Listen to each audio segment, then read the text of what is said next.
Hey, 28-day challengers. Just want to shoot this quick video because I got a great question last night from one of the participants. And this can apply to everyone who's participating. So it has to deal with obviously the meal plan and food guide.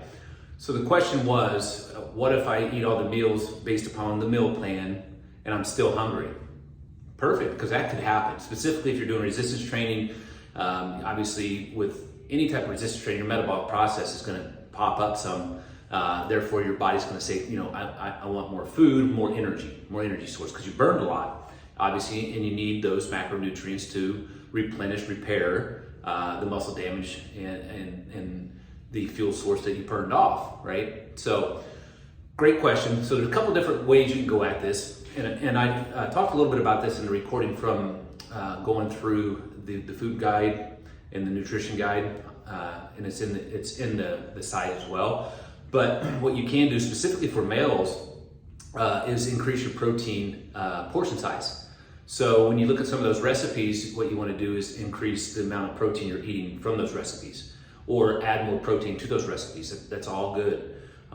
So if you feel like you're a little bit more hungry, what you want to do is obviously try to get a little bit more protein source in. That's going to take longer to digest, and it should satisfy you and hit those cravings you're having.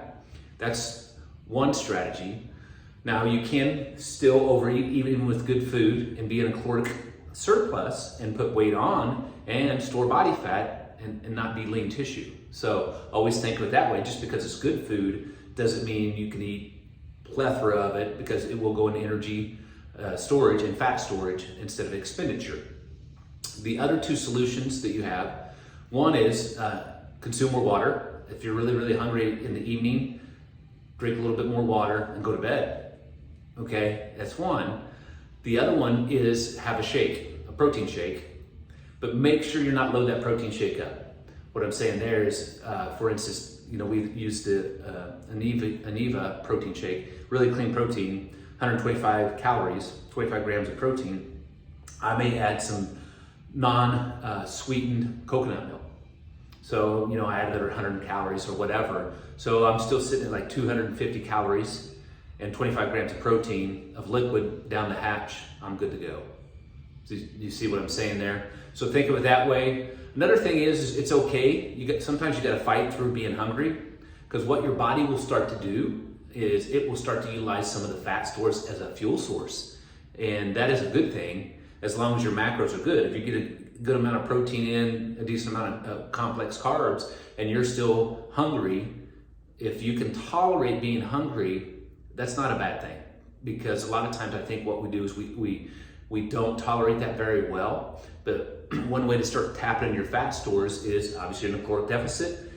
You have some hunger, maybe drink some water, you get through it, you tolerate it, right? What will happen is your body will start utilizing fat stores as a fuel source. So that's a good thing. So think of it that way. Keep it up. You guys are doing awesome. If you have any questions, send them. We're gonna continue to shoot videos. We're gonna do a live on Thursday, which I need to announce. I'll announce that tonight and tomorrow. So reminders to you guys. So good job, good start. If you have questions, let us know.